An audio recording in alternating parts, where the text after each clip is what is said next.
Hey, it's Sunil Tulsiani, founder of Private Investment Club. I feel so blessed that I just had a private, special conversation with the Robin Sharma. He wrote a book called Monk Who Sold His Ferrari and the 5 a.m. Club. And we were just talking about how does one become wealthy during these times. And we know the US is under a recession. Canada is about to get into recession, and there is a big crash coming. So we were talking about how does one grow? I mean, people are suffering from health, mental issues, income issues, job issues, and there's a lot of people who are suffering right now. What should they be doing right now? What should they be doing to prepare? And most importantly, what should they be doing to thrive and become wealthy? Watch this very special interview. It is totally exclusive. It will change your life. Take care. Hi, Robin. It's good to see you. Thank you, Sunil. Great to be with you. Robin, it's amazing. We're going to be seeing you in Toronto for the Wealth Mastery event on September 30th, October 1st. And we are so excited. You've changed my life with your books, especially The Monk Who Sold His Ferrari when I left the police force about 17 years ago. And then your 5 a.m. club, that really changed my life. In fact, this was the hardest part for me to do, was to get up early. To me, getting up early was not easy, but it changed my life completely. So thank you. My pleasure. I'm happy to be of service. So first question, this is coming from my friends, some of the members of Private Investment Club. What are some of the traits of high achievers? So the first thing is, I think of the acronym that I teach called APR, Absolute Personal Responsibility. We live in a world right now, Sunil, with so much volatility, so much uncertainty, whether it's the global economy, the domestic economy, whether it's climate change, whether it's social polarization. And it's very easy for us as human beings to duck our heads into the sand. It's very easy for us as human beings to blame. It's very easy for us as human beings to give away our power, to drive change, to show leadership, to innovate. And so APR is really about absolute personal responsibility. And all of the billionaires I've mentored or top CEOs or sports stars, these people understand, stop focusing on the problems and be monomaniacally focused on the solutions. APR, absolute personal responsibility. Second trait of a high performer is that they are very obsessed with managing their time. I just watched that great documentary on Netflix the other day, Inside Bill's Brain. And it's about Bill Gates. And he thought, he doesn't want to waste even 5 minutes. Now, I'm a great evangelist for balance. Having said that, when you work monomaniacally on the most important things. And all high achievers understand that. They are not caught up in the addiction to attraction and distraction.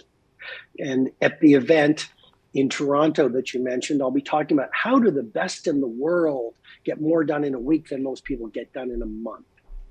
Another thing about high performers is they're unorthodox. The very nature of genius or the very nature of changing the world or dominating your domain means you've got to see the domain in a completely different way from the 95%. In the 5 a.m. Club, you mentioned that book. Thank you for your very generous comments. But there's a line. It's to have the results only 5% have, you've got to be willing to do what 95% of the population is unwilling to do. You've got to see the world differently. You've got to have different habits and different protocols, and you've got to have values that most people aren't practicing. I'd say if I were to come up with two more or the last two, these people really do deliver value, high performers. It's not about like taking, they're very generous. They want to give value to people, and that creates a base of fanatical followers. I think finally, high performers have amazing faith in their self.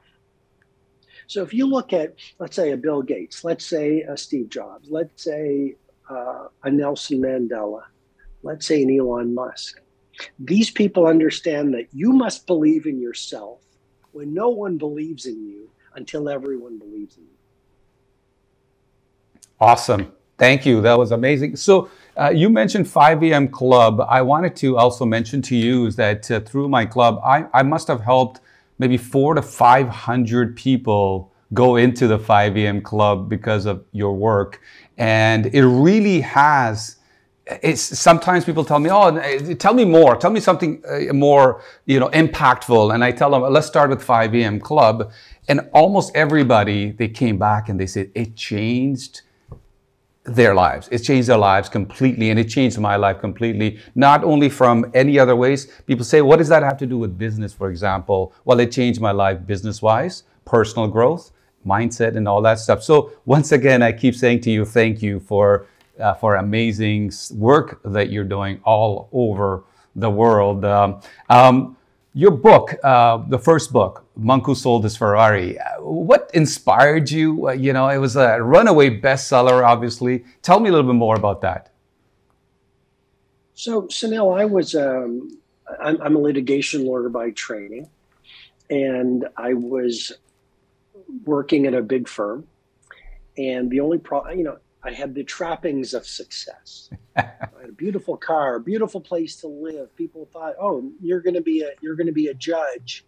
The only thing is, I'd wake up in the morning and I'd look at the bathroom mirror, and I didn't like and I didn't know the person who was looking back at me. And there are many forms of wealth. Money is an important one because I think money brings freedom. Money allows you to do things for the community. Money allows you to take great care of your family. It allows you to make amazing choices. But one of the seductions of our society is people get caught up in it, wealth only being money. And I have a model that I teach called the 8 forms of wealth. And one of the forms of wealth that's really important is self-mastery, which in part is about being your true self. Because if you look at a lot of the great philosophers, they will tell you the greatest regret is betraying who you truly are. And so you can have all the money in the world, but if you don't like yourself, and if you feel you're living your neighbor's life or mom's life or dad's life, you're going to be very empty. And so I decided as a litigation lawyer to figure things out. I read a lot of books and I tried a lot of different modalities like meditation and working with spiritual counselors. I eventually did a sweat lodge. I was just experimenting what tools, what techniques would allow me to find greater happiness and live a much more true life. So I did that for about 24 months. I made a big transformation in my own life. I decided to self-publish the book. As you said, it was called The Monk Who Sold His Ferrari. Didn't have a big publisher. I published it in a 24-hour copy shop. You Wow. might remember Kinko's. Yes. And again, I didn't make excuses. I had to be at the office at 8 o'clock. I would be in the copy shop at 4 in the morning. And I self-published this book. My first seminar, 23 people attended. 21 of those people were family members. My mom was my first editor. And my father helped me, God bless him, he's 84 years old now. He helped me sell it at Rotary clubs and Kiwanis clubs. And through word of mouth, the book resonated with people and it just caught fire around the world. And it led to me doing what I now do. This is my 27th year teaching leadership and personal mastery. Wow. When you wrote that book, Monk Who Sold His Ferrari, did you know, or did you think, or were you going for the idea that it's going to become like this gigantic movement of a book that has been read by millions and millions of people? Tell me more about that? Well, it's a great question. My goal wasn't to launch a movement around the monk who sold his Ferrari. My goal was to serve. Right. My dad used to say to me, my dad used to use a quote from Rabindranath Tagore, the great Bengali poet. My dad used to say, Robin, when you were born, you cried while the world rejoiced. Live your life in such a way that when you die, the world cries while you rejoice. And so my goal was to serve and to capture the methodologies that served me really well. But I think instinct is so much more powerful than our intellect. And, yes. So many entrepreneurs and so many people, they've got these great ideas, but the idea is crazy. And they let their intellect or the energy vampires and the naysayers around them hypnotize them out of trusting their instinct. And so all I did was, I had this instinct that, I need to write this book. Do not give up on this book. I mean, I must say, I was laughed at. I was ridiculed. I was pretty much thrown out of some bookstores. I must tell you, I haven't shared this very often, Sunil. I went to the Chicago American Booksellers Association, and I had covers of the book copied, and I wore a cover around my neck, and I stood at the top of the escalator handing out off prints of the cover to all the agents and publishers who were coming up the escalators. And so I think it's important for all of us to remember that we must trust our instinct and not listen to the opinions of the naysayers, because an opinion is just an opinion. Even on The Monk, the first editor who looked at it basically said it was garbage. Yes. But that was his opinion. He's entitled to his opinion. But I felt I was sharing something very honest and that would be valuable to people. That's unbelievable. The idea of believing in yourself and getting that book out, it's just, do you have an idea how many books or how many copies of those Monk Who Sold His Ferrari was actually sold all over the world, by any chance?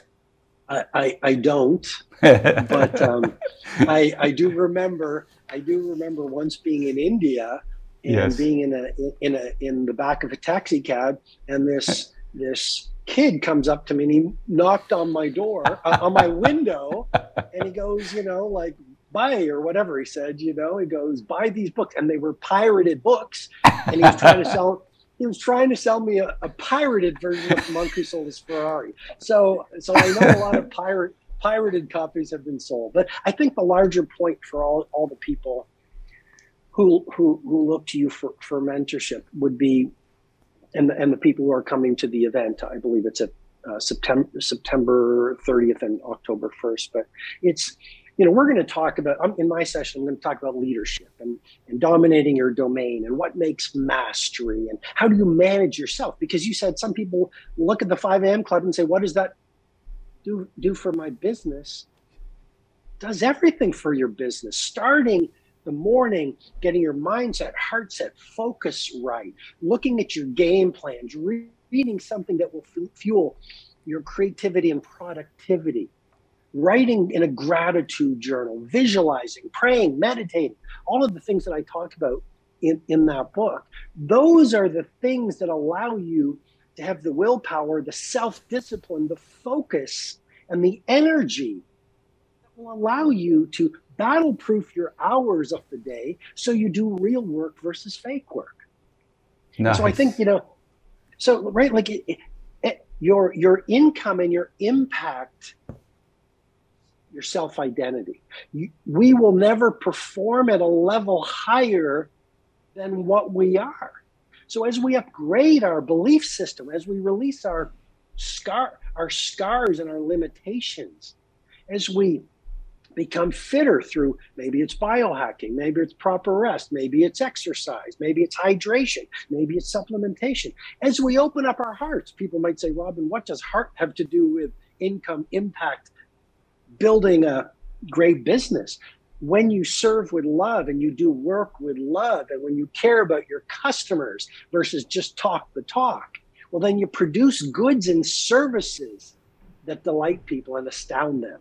That's how you build a great business. And then even spiritual life, people might say, what does a spiritual life have to do with business? Right. Well, it has everything to do with business, because when you turn down the voice of selfishness and ego, and you come from a place of heroic service, well, then you overcome limitations. You do amazing work in a recession. Rather than restricting yourself, you rise, and you understand that rough seas make great you realize that rough seas make great sailors.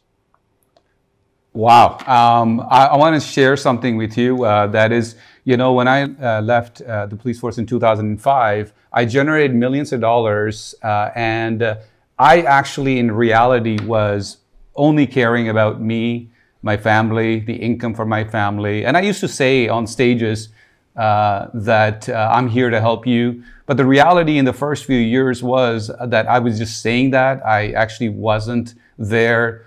I wanted to have my business grow, my real estate empire grow. And then I lost it all, Robin. Lost everything. In fact, wow. I lost not only what I had, but I was in debt in 2008 when the big crash came in real estate.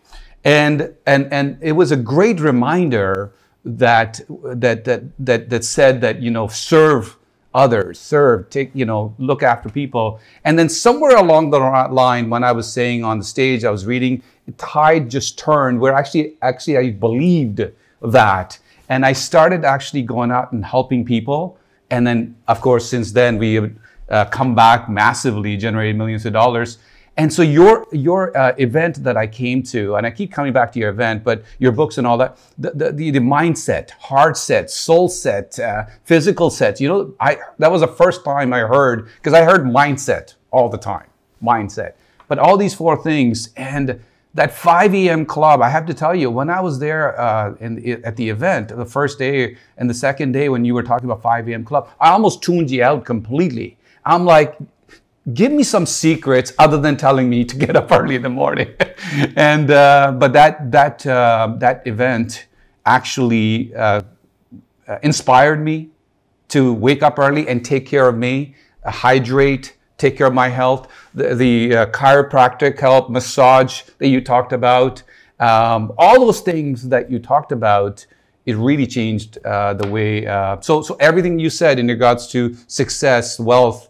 What does spirituality have to do with income? What is, taking care of yourself or getting up in the morning? Everything. It has to do with everything as you do this. Now I'm going to lead into an amazing question that I get all the time during my coaching and mentoring for the last 2 years almost during this pandemic. And that is, people have, they come to me for money, but the truth is there's anxiety, there's depression, there's recession we're already in North America. And all. So how do people thrive, let's say? We're towards the end of 2022, kind of. How do people thrive during these testing times?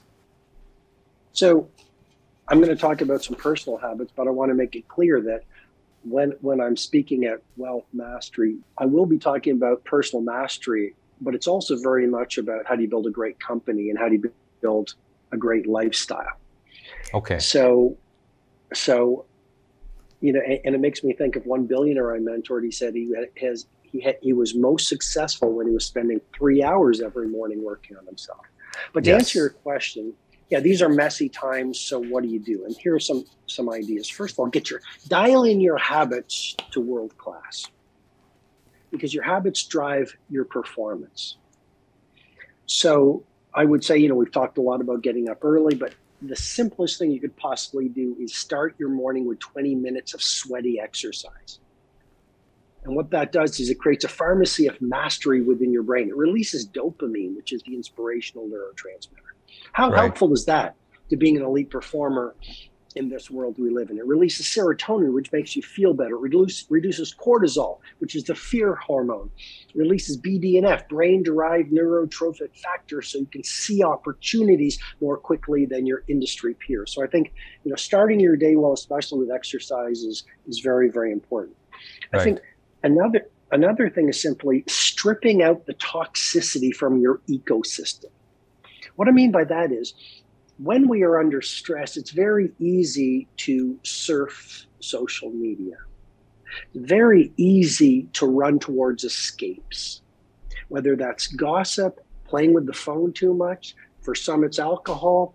For some, it's worrying too much, etc. I would say take a good hard look at your ecosystem. That is, the people in your life, the influences you allow into your life through your phone, the TV shows you watch, the books that you watch, and clean out the negativity, because right now that will really drain your productivity.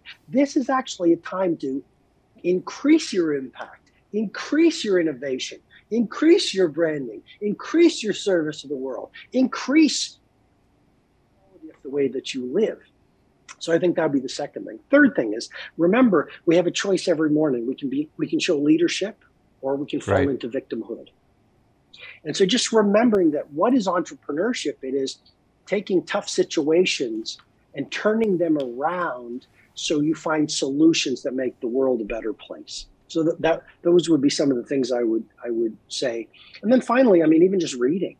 Right. Turn off the TV. Like, the most successful people spend a lot more time on education than entertainment. I'm not saying entertainment is wrong at all, but I'm just saying taking the time to, I call it the 60-minute student, reading for 1 hour a day from the great minds of the world, is a powerful way to use this time well. You know, I also want to say in that 5 a.m. club that changed my life completely, and I've helped a lot of people do that, thanks to you, was actually journaling. And in the back there, I must have like 100 journal notes, which started with coming to you, and that's when I started maybe 5 or 6 years ago. It changed my life. Writing, what are you grateful for, all these things, your thoughts. It really changed everything. Just simple. You know, it's not like it sounds so simple, but it actually did change my life with that. So once again, I keep thanking you, but because it actually, in the back there, all these black books, they're actually notebooks that I bought, and I write. This morning when I woke up at 4 a.m. By the way, I'm in 4 a.m. club for the last 3 years now. So yeah, thank you. And the focus is to spend the first 2 hours, first 120 minutes on me every day with journaling, reading my book, books I should say, and then spending time and just focusing on and not touching my phone. That also changed a lot for me, you know, because of cell phones, they can help a lot of people grow, and they can also do the reverse. So what do you think about the technology, the impact of technology on this planet? I'd like to hear your point of view on that. Yeah, I mean, and I appreciate what you said about journaling. Changed my life too. Also, I just want to add as well, how do you get through the recession? There are a lot of restaurants, for example. Yes. What they do is in a recession, they cut back. Yes. So the people who are still going to their restaurant, the people who are their evangelists, are getting less. What I'm trying to say is, one way to navigate the recession is ask yourself, how can I deliver more value to even more people? Very powerful way to grow your business. You know, a lot of people are using technology, like their phone. As soon as they get up in the morning, it's like social media and all that stuff. What you did was I woke up in the morning. I wake up in the morning every day. I do not touch television. I do not touch my cell phone. I don't open up my laptop and all that stuff. So I see both sides of the technology. My question to you was, if you can shed a light on what you think about technology, how to use it to your advantages, go ahead, tell us your feedback on that. Wonderful servant, terrifying master. So I think deploying technology elegantly, thoughtfully, deliberately is amazing, of course. Yes. Social media is wonderful to connect with your followers, to do all those wonderful things. To state the obvious, we live in a world, where there is an addiction to distraction. I believe you can dominate your domain, create a world-class lifestyle, change the world, or be addicted to your phone, but you can't do both. Good point. And there is a lot of information out there about the dopamine addiction and all that. And I won't get into it right now. I'll simply say, again, I get back, how do you get through the recession? How do you thrive in difficult times? You install world-class habits. And one of them is, I talked about it in the 5 a.m. Club in my new book, The Everyday Hero Manifesto in detail. It's called the tight bubble of total focus. And that's what you're living in the morning.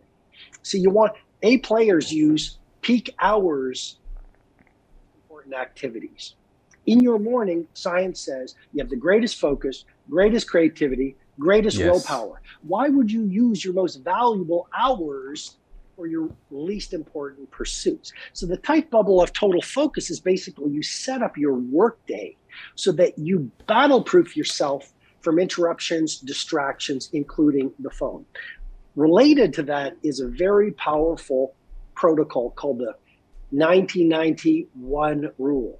For the next 90 days, I encourage everyone watching and listening, next 90 days, use your first 90 minutes at work to focus on your single biggest priority, raise your game in your business and to improve your life.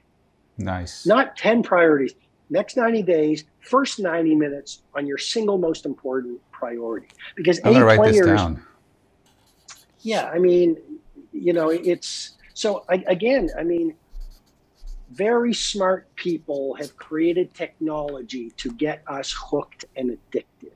And if you're not very careful, you will use the finest hours of your greatest days watching videos of motorcyclists speeding on YouTube, dash cam videos, or all the news bloopers. But I must say that technology, even news, I used to be very anti watching the news. And in the pandemic, I started checking on the news, because I think it allows you to be agile and to pivot. And there's a word I love called prescient. You want to see the future. And sometimes the right news will allow you to see what's coming so you can protect your family, your team, your customers, and your community. So I think it's a balance. Love it. And the news aspect was another one, especially when I was in the world of policing. News was my number one thing. I need to know everything. And then I switched from watching basically 99% less news. And this idea of not watching news in the last 3 years, I basically go to the right podcast or right news channels that they don't just spread negativity or dramatize it to the next level, but they are giving you stuff, especially for real estate. People keep coming to me for the last 2 years, 3 years. You and I actually had a discussion when we were flying from in Europe, where we talked about the real estate crashes coming, and a lot of people are really scared and devastated that their properties, for example, right now in Toronto area have gone down by $200,000-$300,000 right now already, and I expect that to continue to actually go more. But there are opportunities to knowing the right news to be able to serve the humanity with real estate, for example, or business, or any other areas where you can actually buy properties below market value it's like a mall going on sale. And having the right mentors and the right news, for example, has really helped me. But I don't sit around and watch TV and just watch news where they dramatize it to the next level and again and repetition again and again. It hasn't served me in the past really well with that. Well, you said something very interesting, and I would reply to that, Sunil, where the victims are frightened of change, but leaders are inspired by change. Yes. And you're talking about what's coming in real estate. Well, I believe it's in a whole host of different verticals or a number of different areas. But I will tell you, I mean, I have mentored so many billionaires and so many top CEOs, and these people are mostly, some of them are very scared. The over-leveraged ones, for example, the ones who perhaps don't have any differentiation in the marketplace, perhaps the one that have a weak team, perhaps the one that have operational bloat. But I'd say the majority of the clients that I mentor they're excited about what's coming. Because, you know, you use the word mentor. My father is a huge mentor of mine, and he always used to give me this philosophy. And one thing he said is, Robin, isn't it interesting that lilies, I think it's lilies thrive, such a beautiful flower. Lilies thrive in swamps. Nice. And so when the world is dark, this is a time to be a light. When the world is dark, it's a time to build your team even more. It's a time to give even more value through your products and services. It's a time to read more books. It's time to get even more fit. you don't want to ride out the storm. You want to use the storm to go to even better, bigger, more interesting places. Yes, and that is why our event on September 30th, October 1st, and October 2nd, you're joining us for September 30th and October 1st, which is called Wealth Mastery. And we chose the word wealth because, as we discussed, wealth comes in many different forms. And during that weekend, we're going to talk about everything that we've been talking about, and we're going to be talking about on the third day, real estate. We're going to be talking about, what should you be doing right now to prepare for that big crash that is expected to come? How do you line up your money? For example, if you don't have lots of money, how do you line up your money? And what to do right now to become, quote unquote, wealthy. And once again, wealthy means growing yourself. We talk about physical wealth, mental, and psychological. In every area of your life, how do you become wealthy? That's why it's called Wealth Mastery. And we're so excited, Robin, to have you there because I know it's going to be a life-changing event. And people, my friends, my mentees, my members, they're so excited to see you there actually, and for you as we announced that you're coming. It's a pleasure, and I'm very much looking forward to being there with everyone in the room. One more question, two or three more questions. What stops, in your view, in your thinking, what stops people from becoming successful, wealthy? What stops them, and how do you kill that stop? Let's say, what stops them? First thing would be a story. I mean, our daily behavior reflects our deepest beliefs. So the people who don't start the business, don't build the business, don't start the marathon, or don't start the exercise program, the people who say, oh, I want to stop playing with my phone all day, but they don't do anything about it. They're running a story. Could be a story like, I can't rise to world class. I can't get fit. I can't find financial freedom. I can't find love. It's a story that has in many ways been taught to them through their parents, well-intentioned, teachers, media, society. Like when we're little kids, we're possibilitarians, but all of these programs that we pick up from the people around us form the way we see the world. And so the first thing that limits us is our story. Like if you have a story that you can't be a great entrepreneur, then why would you even go to the training event? Why would you even read the book? Why would you even join the 5 a.m. club? Why would you even get a mentor? Because, and I've mentored people, they had a story like this. It's, well, we're not that kind of a person. So the story limits people. Number two, I would say the people you surround yourself with. There's some very good science coming out. Nicholas Christakis, Harvard University, and he basically found or discovered that we are influenced not only by our friends, but by the friends of our friends and the friends of their friends. Oh. So if you are around victims, people who are committed to mediocrity, people who are negative and toxic, then you're never going to do the things, install the habits, build the business, build the life that you deserve. Also fear. Human beings, I used to be a biologist when I was before law school. And we cling to the safe harbor of the known. There's a term called homeostasis. We want a steady state. We don't like change. So anytime we step out of our circle of known, we get scared. Sometimes the thought of more freedom, the thought of more impact, the thought of more social standing, the thought of more service, the thought of a bigger house, the thought of a bigger life, it terrifies people at a subconscious level, sometimes at a conscious level.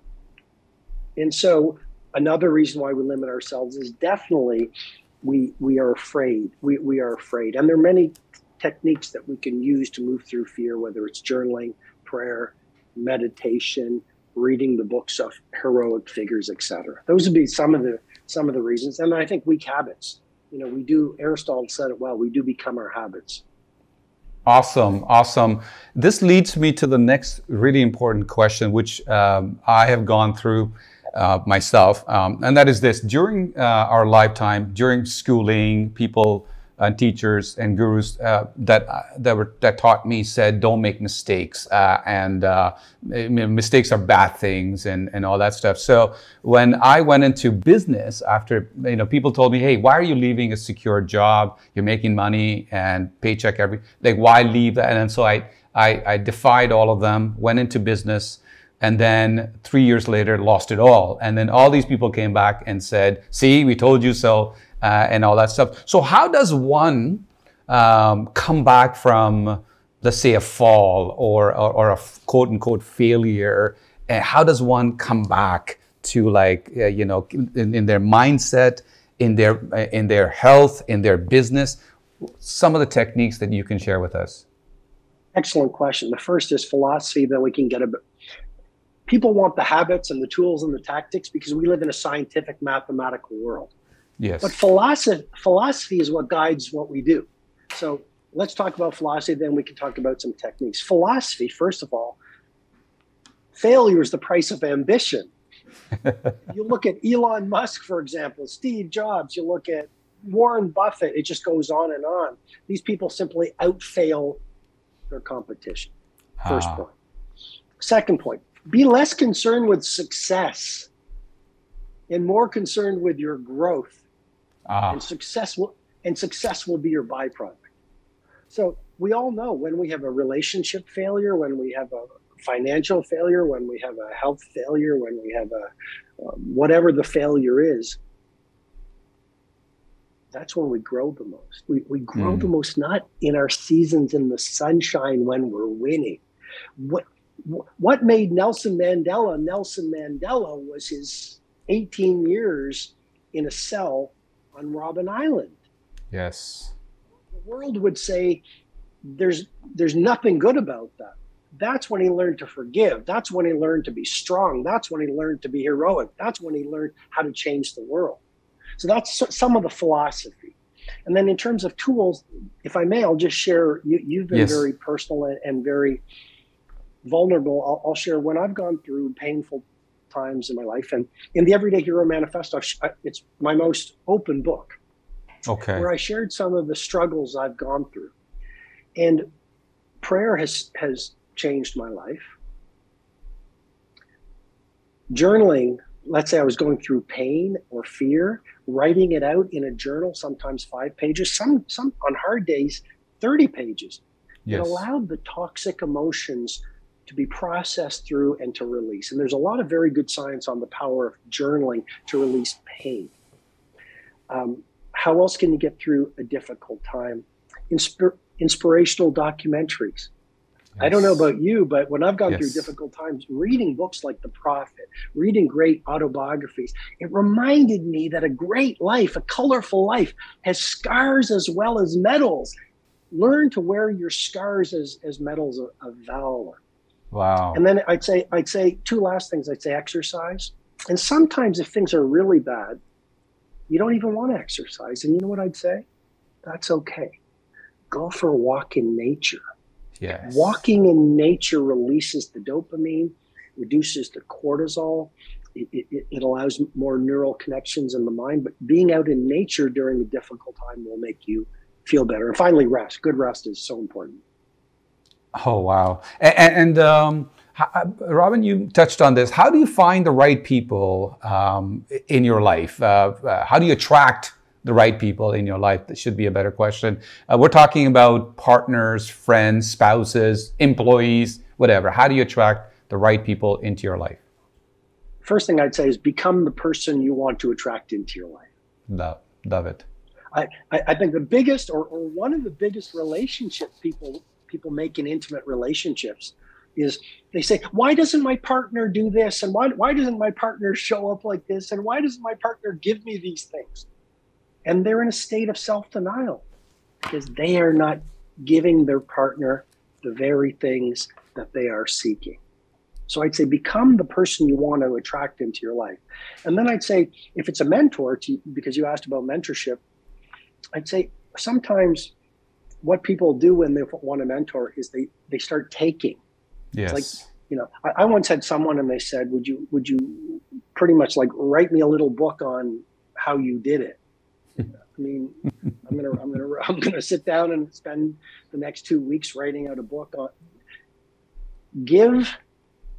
The hand that gives gathers. So if you want a great mentor in a very sincere way, think about how can I be an instrument of service to them?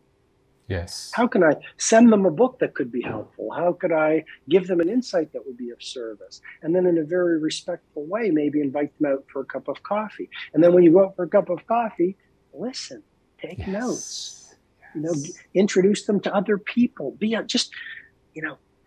sincerely of service, egoless. And the human being is a very good human being at heart. When someone is really helping us, we're going to want to help them as well in return.